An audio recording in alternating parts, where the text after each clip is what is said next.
আসসালামু আলাইকুম ওয়া রাহমাতুল্লাহ। মাইক্রোসফট অফিস ২০১৯ এর ধারাবাহিক টিউটোরিয়ালে আমি আপনাদেরকে স্বাগত জানাচ্ছি আজকের ৪র্থ পর্বে।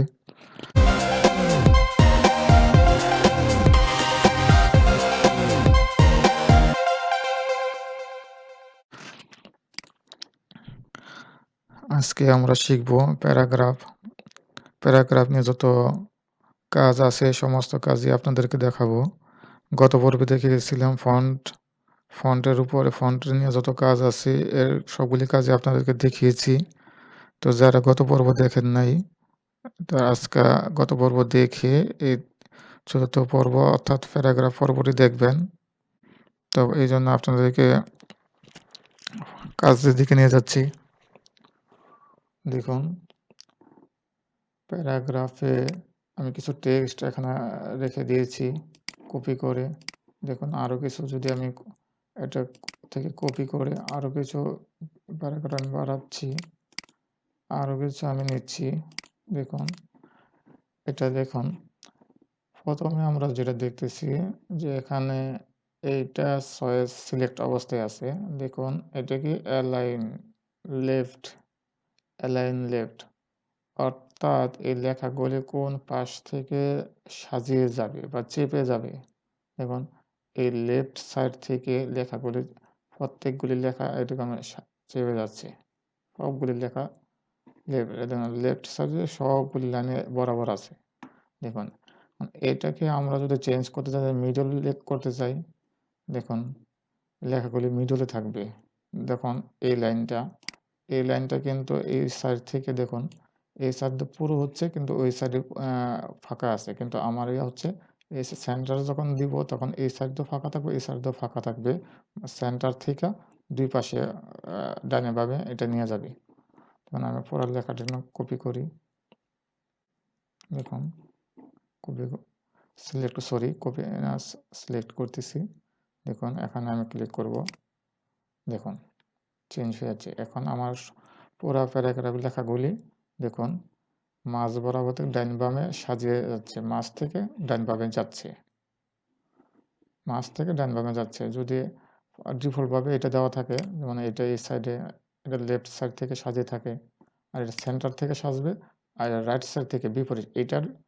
এটার বিপরীত হচ্ছে এইটা। দেখুন এটা এই পাশ থেকে সাজিয়ে যাচ্ছে। দেখুন সবগুলি লেখা এই পাশ থেকে সাজিয়ে যাচ্ছে, সবগুলি লেখা। এখন আবার সিলেক্ট করছি। দেখুন আর একটু দেখুন দেখুন এইটার আইকন দেখে বোঝা যায়। আপনারা প্রত্যেকটা জিনিসের যেমন আইকন দেখবেন, আগেও আমি বলেছি আইকন থেকে অনেক কিছু ভাষা অনেক কিছু বোঝা যায়। তো আইকন দেখে যদি আপনারা বুঝতে পারেন সমস্ত কাজ মনে রাখা এবং কাজটাকে দারুণভাবে সুন্দরভাবে পারফেক্টভাবে করা আপনাদের জন্য খুবই সহজ হয়ে যাবে। দেখুন আইকনটা দেখুন দুই পাশেই সমান সমান। দেখুন দুই পাশে সমান সমান, আর এটা দেখুন ডান সাইড থেকে সমান, বাম সাইডে এটা কম বেশ আছে। দেখুন আমি যদি দুই পাশে দিয়ে দিই, দেখুন এটা ডাইন বাম সব সাইডে এক সমান হয়ে যাবে। দেখুন এই দিক থেকে সবগুলিকে এইভাবে বরাবর নিয়ে আসছে। দেখুন সহজ সিম্পল কাজ, শুধু একটু কাজগুলো একটু দেখে যাবেন, আপনাদের পরবর্তী যে কোনো ডকুমেন্ট প্রসেসিংয়ের ক্ষেত্রে খুব সহজে করতে পারবেন। তারপরে দেখুন এখানে কি লেখা আছে, দেখুন লাইন অ্যান্ড প্যারাগ্রাফ স্পেসিং, অর্থাৎ এই লাইনগুলি, এইটা একটা প্যারাগ্রাফ, এটা একটা প্যারাগ্রাফ। দেখুন এখানে একটা ফাঁক দিয়ে একটা প্যারাগ্রাফ, এখানে এটা একটা প্যারাগ্রাফ, এটা একটা প্যারাগ্রাফ, এটার একটা প্যারাগ্রাফ শুরু হচ্ছে। আমি যদি এটা দেখি তাহলে বলছে এটা কি লাইন অ্যান্ড স্পেসিং, অর্থাৎ এই লাইনের স্পেস, প্রত্যেকটা লাইন এক লাইন থেকে আরেক লাইনের স্পেস, এবং এই প্যারাগ্রাফ থেকে এই প্যারাগ্রাফের স্পেস কতটুকু হবে কম বেশ আমি করতে পারি। এটা বাই ডিফল্ট একটা পজিশনে আছে। দেখুন আমি সবগুলো লাইন সিলেক্ট করে নিচ্ছি। তারপর দেখুন এখানে আমি ক্লিক করব। দেখুন 1.0 এটা একটা সাইজ আছে। দেখুন আরেকটু বেশি যদি দেই স্পেস, দেখুন একটু দূরত্ব প্রতিটা লাইন থেকে প্রতিটা লাইন দূরত্ব বাড়তেছে। দেখুন আরেকটু বাড়তেছে। দেখুন দেখুন আরও বেড়েছে। দেখুন আরও বেড়েছে। এভাবে প্রত্যেকটাই দেখুন বাড়তেছে। ঠিক আছে? এইটাই সহজ। আমরা অনেক সময় ডিফল্টের জিনিস বুঝতে পারি না। কোডটা কিভাবে দিব এটা এখান থেকে আমরা সিলেক্ট করতে পারি। দেখুন আবার দেখুন এখানে দেখা আছে রিমুভ স্পেস আফটার প্যারাগ্রাফ, দেখছেন রিমুভ স্পেস আফটার প্যারাগ্রাফ, তার মানে কি হইল 3টা প্যারাগ্রাফ আমি দেখিয়েছিলাম, 3টা প্যারাগ্রাফে কিন্তু প্রতি প্যারাগ্রাফের স্পেসগুলো ডিলিট করে দিয়েছে। দেখুন আবার চলে যাচ্ছি ডিফল্টে, দেখুন এখানে একটা স্পেস ছিল, এখানে একটা স্পেস ছিল, যদি আমি এটা সিলেক্ট করে দিই তাহলে কিন্তু প্যারাগ্রাফের স্পেস চলে যাচ্ছে এবং সবগুলি একসাথে হয়ে যাচ্ছে, প্যারাগ্রাফটা একই হয়ে যাচ্ছে। দেখুন এখানে কি হচ্ছে, add a space before paragraph. দেখুন স্বাভাবিকভাবে আমি যদি দেখি এখানে যে স্পেসটা আছে আরেকটু স্পেস নেবে, দেখুন দেখুন স্পেসটা বেড়ে গেছে, অর্থাৎ আরেকটা স্পেস নিয়ে গেছে, ডবল হয়ে গেছে, ঠিক আছে। তো আপনাদের এটা দেখিয়েছি। দেখুন তারপরে আমরা দেখব, দেখুন এখান থেকে আমরা যদি দেখি এটা কি, দেখুন shading, change the colour behind the selected text, paragraph or table cell. এটা হচ্ছে যে আমার টেক্সটের পিছনের ব্যাকগ্রাউন্ড কালারটা চেঞ্জ করে দিবে এবং প্যারাগ্রাফ অথবা টেবিলের যে রোগুলি সেলগুলি থাকবে সেলগুলির ব্যাকগ্রাউন্ডের কালারগুলি চেঞ্জ করে দিবে। দেখুন আমরা এটা এখানে কাজ করতেছি, এখানে বাই ডিফল্ট কোনো কালার নেই, আমি কালার যদি দিয়ে দিই দেখুন ব্যাকগ্রাউন্ড কালার চেঞ্জ হয়ে যাচ্ছে। দেখুন দেখুন আবার সবগুলো সিলেক্ট না করে যদি আমি যে একটা লাইন দেখি, দেখুন মাঝ থেকে একটা লাইন আমি দেখি, এই লাইনের ক্ষেত্রে কি হয়, দেখুন এটা হাইলাইটের মতো কাজ করতেছে। যখন আমরা এখানে দেখিয়েছিলাম হাইলাইটার দেখিয়েছিলাম, এর মতো কাজ করে, কিন্তু আসলে এটা হাইলাইট না, কিছু পার্থক্য আছে। হাইলাইট যেখানে কাজ করা যাবে না এখানে এটাতে কাজ করা যাবে, যেমন টেবিল সেলের ভিতরে কাজ করার জন্য এটা গুরুত্বপূর্ণ দরকার হবে। দেখুন এই যে আমি করে ফেলেছি। তারপর দেখুন এখানে কি আছে, এখানে হচ্ছে border, add or remove border from your selection. আমার এই সিলেকশনের মাঝে যদি বর্ডার থাকে, বর্ডার সিলেক্ট করা অথবা রিমুভ করে দেবো। দেখুন আমি এটা সিলেক্ট করে রাখছি, দেখুন আমি এটা সিলেক্ট করি না, হাইলাইট আছে। আমি যদি পুরোটাকে সিলেক্ট করে নিই, দেখুন এখানে আমি একটা বর্ডার সেট করব। দেখুন বর্ডারের আইকনের মাঝে আপনারা খুঁজবেন, দেখেন এই আইকনটা কি বলছে, প্রথম আইকনটার নিচে একটা বর্ডার হবে আর 3 সাইডে বর্ডার হবে না। দেখুন এই যে নিচে একটা বর্ডার হচ্ছে, 3 সাইডে হবে না, বটম বর্ডার। আর দ্বিতীয়টা হচ্ছে টপ বর্ডার, উপরে হবে আর বাকি সাইডগুলোতে হবে না।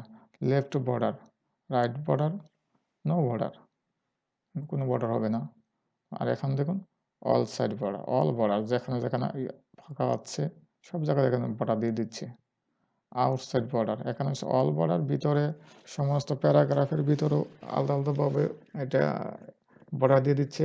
আর এখানে শুধুমাত্র অল বর্ডার, শুধু আউটসাইড বর্ডার দিব। দেখুন শুধুমাত্র সাইড থাকবে, ভিতরে থাকবে না। দেখুন ভিতরে কোনো বর্ডার নেই। আবার দেখুন এখানে ইনসাইড বর্ডার, কিন্তু আউটসাইড বর্ডার হবে না, ইনসাইড বর্ডার। দেখুন ভিতরে দুটো বর্ডার, দেখুন চার সাইডে কোনো বর্ডার নেই। ইনসাইড হরিজন্টাল বর্ডার, দেখুন inside horizontal border, inside vertical border.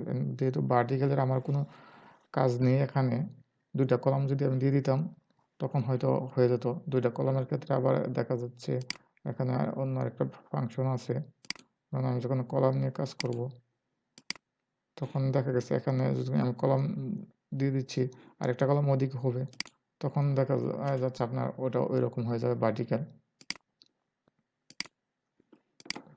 আবার হোমে চলে যাচ্ছি। হ্যাঁ এখন বর্ডার দেখানো হইল, তারপরে উপরে যাচ্ছি আমরা, বুলেটস নাম্বার, বুলেটস এটা আমরা ব্যবহার করতে পারি। দেখুন এখানে একটা আমরা বুলেট ব্যবহার করেছি। দেখুন আমরা যদি আবার কোথাও কোনো নিতে চাই আরেকটা বুলেট হয়ে যাবে। দেখুন বুলেট হয়ে যাচ্ছে। আবার এই বুলেটের মধ্যে কতগুলো ফরম্যাট আছে, যে দেখুন এটা একটা বুলেট দিছি, এই বুলেটের ক্ষেত্রে অনেকগুলো ফরম্যাটিং আছে। দেখুন আমি কোন ধরনের বুলেট ব্যবহার করব, দেখুন বুলেট চেঞ্জ হয়ে যাচ্ছে। দেখুন এটা হচ্ছে বুলেটের লাইব্রেরি। বুলেট লাইব্রেরি, আপনি কোন বুলেটটা পছন্দ করেন, মার্কার দেখেন, এটা দিয়ে মার্ক বোঝাচ্ছে, মার্কিং করে দিচ্ছি। দেখুন চেঞ্জ হয়ে যাচ্ছে। চেঞ্জ লিস্ট লেভেল, দেখুন লিস্ট লেভেল থেকে দেখুন, দেখুন কোথায় চলে যাচ্ছে। লিস্ট লেভেলের ক্ষেত্রে এটা আমি ব্যবহার করতে পারি। তারপর দেখুন এখানে কি আছে, এখানে আছে নাম্বারিং, অর্থাৎ আমার এই লেখাগুলিকে আমি নাম্বারিং হিসেবে ব্যবহার করতে পারি। আমি আন্ডু করে দিচ্ছি। এখন আমি নাম্বারিং সেট করব। দেখুন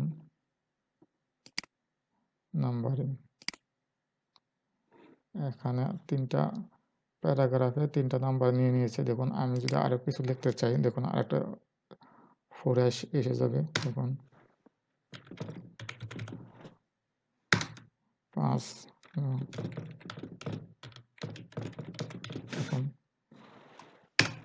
নাম্বারিংটা হয়ে যাচ্ছে। এখন এই নাম্বারিংয়ের ক্ষেত্রে ফরম্যাট আছে। দেখুন আমি নাম্বারিং কোনটা ব্যবহার করব। দেখুন নাম্বারিং 1, 2 দিয়েও ব্যবহার করা যায়, ABCD দিয়েও ব্যবহার করা যায়। দেখুন আমি ABC, দেখুন ABCD দিয়ে নাম্বারিং হচ্ছে। আবার দেখুন এটার ফরম্যাট, দেখুন এটার কি, এটা 1, 2-র সাথে আবার একটা ফার্স্ট ব্র্যাকেট শেষ, এই চিহ্নটা দেওয়া আছে। দেখুন এখানে দেখুন একটা চিহ্ন দেওয়া আছে, এই যে নাম্বারিং এর ফর্ম্যাট বিভিন্ন, অর্থাৎ এই ফর্ম্যাটগুলো দেখেন বিভিন্ন প্রশ্নের মাঝে বিভিন্ন জায়গায় এগুলি বিভিন্নভাবে ব্যবহার করা লাগে। দেখুন এটা খুব সহজে আপনারা করতে পারেন। দেখুন তারপর আছে, দেখুন এটা হচ্ছে multi level list. Multi level লিস্টে দেখুন, মাল্টি লেভেল লিস্টে একটু কাজ আপনাদেরকে আলাদাভাবে করে দেখাবো। শুধু মাল্টি লেভেল লিস্টের উপরে ভিত্তি করে একটা টিউটোরিয়াল তৈরি করব। দেখুন এখানে ডিক্রিজ ইন্ডেন্ট, ইনক্রিজ ইন্ডেন্ট, দেখুন ইন্ডেন্টটা আমি আপনাদের দেখাচ্ছি। ডিক্রিজ, দেখুন আবার দেখুন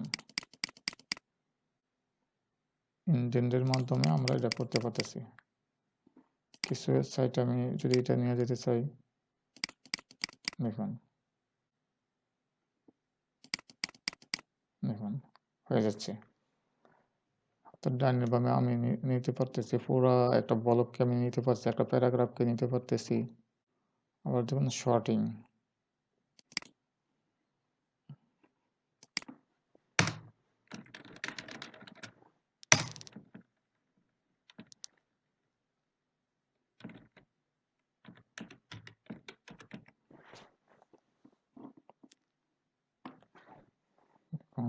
এই শর্টিংটা দেখাচ্ছি, টেক্সটটা ডিসেন্ডিং করে দিচ্ছি। দেখুন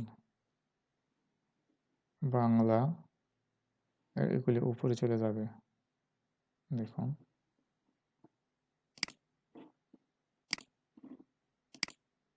দেখুন এটা উপরে চলে গেছে। আবার যদি ডিসেন্ডিং দিই, দেখুন এটা নিচে চলে যাবে। এই ঠিক আছে, আজকে আপনাদেরকে এটা দেখানো হলো। আগামী পর্বে দেখবেন আপনার স্টাইল সম্পর্কে দেখাবো আপনাদেরকে। স্টাইলের ভিতরে খুব রেডিমেড স্টাইল করা আছে, এটা আপনাদেরকে বিস্তারিত দেখাবো। তো অপেক্ষা থাকুন পরবর্তী টিউটোরিয়ালের জন্য। আর সাবস্ক্রাইব না করে থাকলে এখনই সাবস্ক্রাইব করে নিন। আসসালামু আলাইকুম।